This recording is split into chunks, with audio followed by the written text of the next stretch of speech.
नमस्कार, मैं शारा शर्मा आपके अपने चैनल राष्ट्र समाचार पर आपका हार्दिक स्वागत करती हूं। आइए हम बात करते हैं आम आदमी पार्टी के प्रदेश कार्यकारिणी सदस्य हनी तेंदुरिया जी से। तो उनसे हम पूछेंगे सबसे पहला सवाल कि आपने पार्टी की सदस्यता कब ली? सबसे पहले तो मैं आप पत्रकार बंधुओं का आभार प्रकट करना चाहता हूं कि आप लोग आज आए और मेरी पार्टी की विचारधारा आप लोग सुनेंगे। जैसा कि अभी मैडम ने आपने पूछा कि मैंने पार्टी की सदस्यता कब ली। एक्चुअली क्या था कि जब मैं इस पार्टी के बारे में मैंने सुना और इस पार्टी के बारे में मैं जाना तो मैं इस पार्टी की विचारधारा से बहुत ज़्यादा प्रभावित हुआ, क्योंकि ये पार्टी एक ऐसी पार्टी है जो सभी वर्ग के लिए समान रूप से कार्य करती है। और इस पार्टी की सदस्यता मैंने 27 दिसंबर 2022 को ली। क्या आपने पार्टी का संविधान पढ़ा है? जी हाँ, पार्टी का संविधान पढ़ा है, उसी से प्रेरित होकर मैंने पार्टी की सदस्यता ली थी। पार्टी के संविधान में एक्चुअली सभी वो चीज़ें थीं जिन चीज़ों के लिए आज का यूथ अट्रैक्टिव है। एक तो सभी लोगों के लिए समान न्याय हो, दूसरा गरीबी और अमीरी का फ़र्क मिटाया जाए, तीसरा सभी सुविधाएं चाहे वो गरीब को हो या अमीर को, सभी व्यक्ति तक जन जन तक सभी सुविधाएं पहुंचाई जाएं। ये हमारी आम आदमी पार्टी का मुख्य उद्देश्य है। ब्राह्मणों पर जो अत्याचार हो रहे हैं उसके बारे में आपका क्या विचार है? देखिएगा, जिस तरीके से हम सभी लोगों के संज्ञान में है कि ब्राह्मण उत्तर प्रदेश में जिस तरीके से ब्राह्मणों का हाल बेहाल है, सभी लोग 2017 से पहले कहते थे और सभी लोग जानते भी कि ये सरकार नॉर्मली सभी लोग कह देते हैं कि ब्राह्मणों की सरकार है, लेकिन इसमें जो ब्राह्मणों का हाल बेहाल है वो सबसे बड़ी बात यह है कि ब्राह्मणों को एक अलग तरीके से प्रताड़ित किया जा रहा है। और अभी आपने देखा कानपुर जो बिकरू कांड हुआ था उसमें एक अमर दुबे है जो मारा गया था, उसकी 3 दिन पहले शादी हुई थी खुशी दुबे से, जबकि खुशी दुबे बिल्कुल निर्दोष है, सभी लोग ये पूरा उत्तर प्रदेश जानता है। फिर भी उसे 11 महीने से जेल में क्यों रखा जा रहा है? और अगर रखा भी जा रहा है तो उसे जेल में सुविधाएँ क्यों नहीं दी जा रही? दूसरी चीज़ एक और है कि अभी हाई कोर्ट ने कहा था कि 70 वर्ष से जो लोग वृद्ध हैं, ऊपर जिनकी उम्र 70 वर्ष से है, उन लोगों को सरकार रिहा कर देगी। फिर काफ़ी ऐसे ब्राह्मण हैं हमारे इस ज़िले में भी और उत्तर प्रदेश में भी जिनकी उम्र 74 या 75 वर्ष हो गई है, उन लोगों को सरकार रिहा क्यों नहीं कर रही है? और रिहा नहीं कर रही। दूसरी चीज़, जेल में रहते हुए भी उन पर मुकदमे लगाए जा रहे हैं। तो ये सब चीज़ें मैं चाहूँगा कि उत्तर प्रदेश में सभी ब्राह्मण इस पार्टी से अभी खफा हो चुके हैं। उत्तर प्रदेश में स्वास्थ्य सुविधाओं के बारे में आपका क्या कहना है?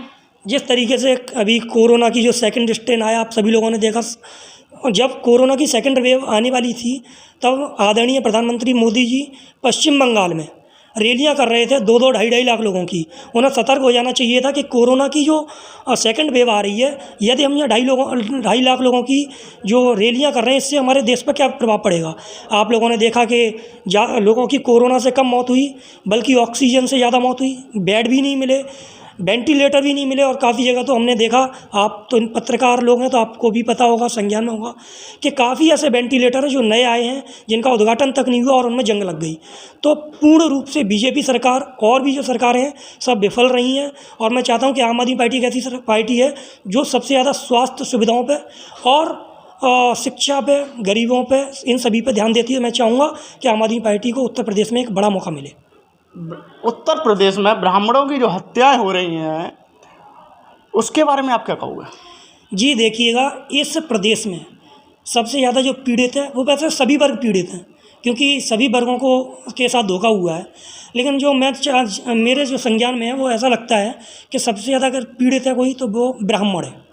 क्योंकि जिस तरीके से आप सबको पता है, पिछले साल जो बिकरू कांड हुआ था कानपुर में, उसमें एक व्यक्ति था अमर दुबे, जिसकी 3 दिन पहले जिसका विवाह होता है और उसका विवाह एक खुशी दुबे नामक लड़की से होता है। जो लड़की बेगुनाह है, वहाँ के तत्कालीन जो एसपी थे उन्होंने ये बयान दिया था कि खुशी दुबे के हम बयान 164 धारा 164 में हम बयान लेके इसको रिहा कर देंगे। फिर उन्होंने रिहा क्यों नहीं किया? 11 महीने से उसका क्या दोष है जो वो जेल में है, और जेल में उसकी हालत बहुत ज़्यादा ख़राब है, सबको पता है। दूसरा, ब्राह्मणों पर अत्याचार हो रहे हैं। जो लोग 70 साल से ऊपर हैं उन लोगों को रिहाई क्यों नहीं दी जा रही है? काफ़ी ऐसे ब्राह्मण हैं जो 14-14 साल से डले हुए हैं। पश्चिमी उत्तर प्रदेश, हमारे आगरा मंडल में ऐसे ब्राह्मण हैं जिन लगभग ब्राह्मण ही नहीं और भी ऐसे लोग हैं जो पड़े हुए हैं, लेकिन लोगों का ध्यान दूसरी पार्टी है जो वो केवल ब्राह्मणों को उकसाने के लिए कर रही है। क्यों? देखिएगा, ये तो अपनी अपनी सोच है, लेकिन जो मैं जानता हूँ कि आपने भी देखा होगा और मैं भी देखता हूँ कि जब चुनाव नज़दीक आते हैं तो कोई भी पार्टी सवर्ण की तरफ बहुत ज़्यादा झुकती है। वैसे अकेले सवर्ण से काम नहीं चलता, सभी वर्ग जब मिलते हैं। सवर्णों के लिए कोई करता कुछ नहीं है। सवर्णों के लिए कोई इसलिए कुछ नहीं करता क्योंकि वो जानते हैं कि सवर्ण को जो धोखा दे रहा है वही सवर्ण है। आपने देखा जिस तरीके से ब्राह्मणों पर अत्याचार हो रहे हैं, सरकार में बड़े पद पर भी ब्राह्मण बैठे हैं, श्रीकांत शर्मा, महेंद्र नाथ पांडे, दिनेश शर्मा, ब्रजेश पाठक, लेकिन ये लोग, इनका आज तक एक बयान नहीं आया। ब्राह्मणों पे जो अत्याचार हो रहे हैं इनके ऊपर इन्होंने आज तक एक बयान नहीं दिया। तो इस वजह से सबसे बड़ा कारण है ब्राह्मणों पर अत्याचार होने का कि ये लोग चुप्पी साधे हुए बैठे हैं। चलो, आम आदमी पार्टी से जुड़ा हुआ एक और सवाल हमारे पास है जो कि अभी आया है, उसे भी पूछ लेते हैं। 2014 में संजय सिंह और आम आदमी पर टिकट बेचने के आरोप लगे, उसके बारे में आप क्या कहोगे? देखिएगा, जब हमें लगता है कि कोई पार्टी अच्छा उदय कर रही है तो निश्चित बात है कि जो विपक्षी दल हैं वो निश्चित रूप से आरोप प्रत्यारोप तो करते ही हैं। अब हम लोगों ने और सभी लोगों ने सुना है कि एक चाय बेचने वाले प्रधानमंत्री जी बन गए, लेकिन हमें इसका पूरा तथ्य तो नहीं पता, ना हमने उन्हें चाय बेचते हुए देखा है। तो हम कह सकते हैं, या कोई भी कह रहा है जो मैंने, आपने नहीं देखा लेकिन लोगों ने देखा है। हाँ, तो वही मैं कह रहा हूँ कि जो लोग कह रहे हैं कि संजय सिंह जी ने टिकट बेची 2014 में पार्टी को लेकर, लेकिन मैं इस बात को इसलिए नकार रहा हूँ कि अगर पार्टी में वो टिकट बेचते तो आज पार्टी इतनी मजबूती से नहीं खड़ी होती। और जिस तरीके से दिल्ली में लगातार तीसरी बार पार्टी आई है तो निश्चित रूप से पार्टी में दम है। और पूरे देश भर में आप तो देख रहे हैं, गुजरात, हिमाचल, महाराष्ट्र, उत्तर प्रदेश में भी एंट्री कर चुकी है और 22 के लिए मजबूती से खड़ी हुई है। अच्छा, संजय सिंह ने आरोप लगाए हैं राम मंदिर को लेकर कि राम मंदिर में 18.5 करोड़ का घोटाला हुआ है, ठीक है, और उसके पास सबूत भी हैं, लेकिन उन्होंने सबूत तो अभी तक नहीं दिखाए। वो केवल वो चार्जशीट हाथ में लेके घूमते रहते हैं। जब सबूत की बोलोगे, सबूत दिखाओ, तो वो एक तरफा किनारे हो लेते हैं। ऐसा क्यों? उस पर भी मैं जो संसद चल रहा है उसको हटाना चाहूँगा।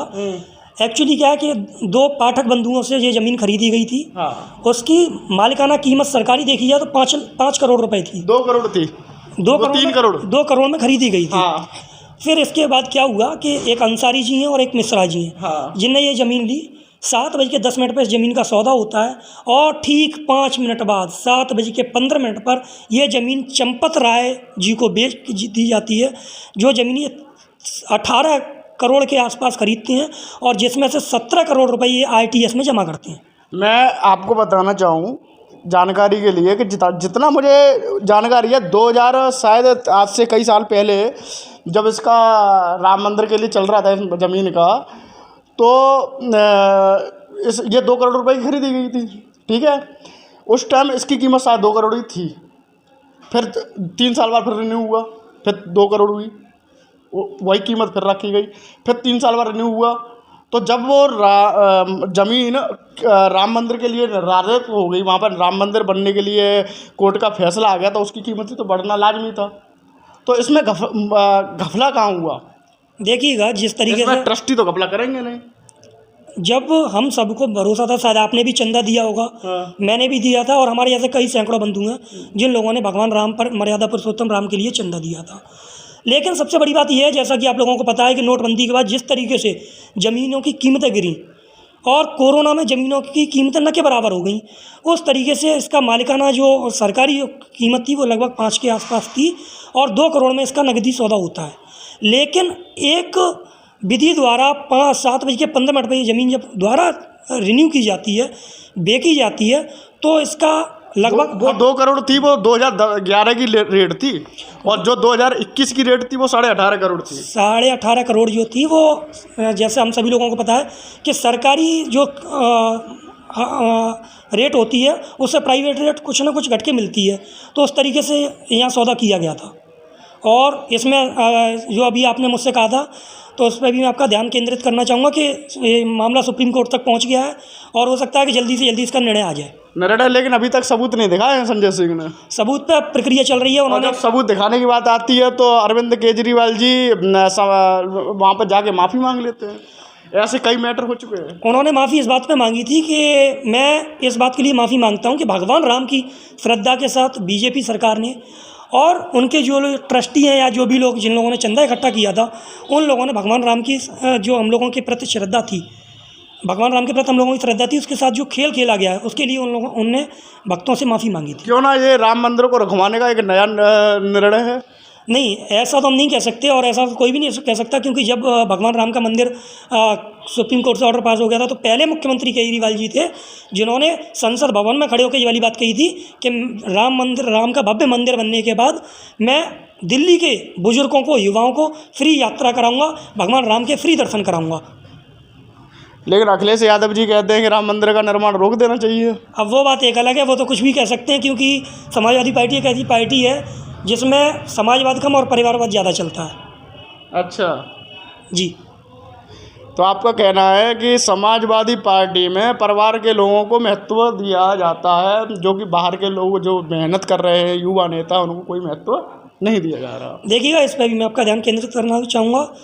जिस तरीके से हम सभी लोगों को पता है और सुर्खियों में खबरें चलती रहती हैं कि जितनी भी उत्तर प्रदेश में सीटें हैं उनमें से 70 से 75% सीटों पर समाजवादी पार्टी के कुनबे का दबदबा है। और जो बाहर के कार्यकर्ता आते हैं, जैसे आपने कहा युवा नेता, तो मैं मानता हूं कि लगभग 100, मैं आंकड़ा बता रहा हूं, हम मानते हैं कि 100 युवा नेता पार्टी में जी जान से लगे हुए हैं। तो उनमें से सिर्फ एक युवा नेता को मौका दिया जाता है, बाकी और वो अपने परिवार से छांट के लाते हैं। आपने पार्टी की ऐसे 5 सिद्धांत बताएं जिन्हें सीधे जनता से जुड़े हुए हों। ऐसे 5 सिद्धांत बताएं। पहला सिद्धांत तो मैं कहना चाहूँगा कि यही है कि स्वास्थ्य सुविधाएं, मोहल्ला क्लिनिक जो केजरीवाल जी ने 1000 मोहल्ला क्लिनिक दिल्ली में बनवाए, तो वो जनता से जुड़ा हुआ है। क्योंकि हम लोग अपने यहाँ देखते हैं कि सरकारी अस्पताल जाना पड़ता है तो एक व्यक्ति को कितनी मतलब कठिनाइयाँ उठानी पड़ती हैं उस डॉक्टर से मिलने के लिए, जबकि डॉक्टर हमारे सेवा के लिए बैठा हुआ है। दूसरी चीज़, अभी तुम सभी लोगों ने सुना जिसमें केंद्र सरकार ने, माननीय मोदी जी की सरकार ने रोक भी लगा दी है। उन्होंने घर घर राशन पहुँचाने की जो बात कही थी माननीय अरविंद केजरीवाल जी ने, उस पर सरकार ने रोक लगा दी। तीसरी, अच्छी शिक्षा सुविधाएं जो दी हैं वो भी एक इसी का उदाहरण है। और महिलाओं के लिए, हमारी बहनों के लिए उन फ्री सेवा, बस सेवा यात्रा भी इसका एक मुख्य उदाहरण है। 2022 में किसकी सरकार है? देखिएगा, हम तो यही कहेंगे, क्योंकि कोई भी नहीं कहता कि हमारा परिवार ख़राब है, तो हम तो यही कहेंगे कि हम पूरी ताकत के साथ लड़ रहे हैं। और जिस तरीके से हम हर तथ्य पे, हर समाज के साथ, हर पीड़ित के साथ और हर जगह न्याय की बात करते हैं, उसी तरीके से हमें तो यही लगता है। और हम यही कहना चाहेंगे कि युवा और हर वर्ग का व्यक्ति आम आदमी पार्टी की तरफ आकर्षित हो रहा है। तो हम तो यही कहेंगे कि हो सकता है कि 22 में हम किला फतेह कर लें। आप कहना चाहते हैं 2022 में आम आदमी पार्टी की सरकार आ सकती है? जी बिल्कुल आ सकती है। जिस तरीके से आदमी बढ़ रहा है पार्टी की तरफ, अभी पंजाब में ही मैं बताना चाहता हूँ, पंजाब के एक जो पूर्व IG से रिटायर्ड हैं, सेवानिवृत्त हैं, उन्होंने परसों ही सदस्यता ली है। कुंवर विजय प्रताप सिंह जो IG रह चुके हैं पंजाब के, उन्होंने परसों माननीय केजरीवाल जी के पास जाकर आम आदमी पार्टी की सदस्यता ग्रहण की। और जितने भी सैकड़ों लोग प्रतिदिन लखनऊ कार्यालय पर जाकर सदस्यता लेते हैं, क्योंकि युवा जो पढ़ा लिखा है वो समझ रहा है कि आने वाला जो भविष्य है वो माननीय केजरीवाल जी हैं। और अगर उत्तर प्रदेश को संभालना है, अगर उत्तर प्रदेश को भ्रष्टाचार अपराध मुक्त करना है, तो केजरीवाल जी और संजय सिंह जी को उत्तर प्रदेश में लाना अति आवश्यक है। आज हमें जो आम आदमी से जुड़े हुए हैं हनी तैनूरिया जी, उनसे मिलके बहुत अच्छा लगा। बातें हुई ढेर सारी, आगे भी बातें हम ऐसे ही करते रहेंगे। और देखते हैं 2022 में किसकी सरकार आती है, कौन फतेह हासिल करता है 2022 में। और हम हनी तैनूरिया जी को ढेर सारी शुभकामनाएं देंगे कि वो 2022 में चुनाव लड़ें और जो आज वो कह रहे हैं वो करके आगे भी दिखाएं। इसी के साथ मैं आपसे विदा लेता हूं। कैमरामैन विजय के साथ राष्ट्र समाचार फिरोजाबाद।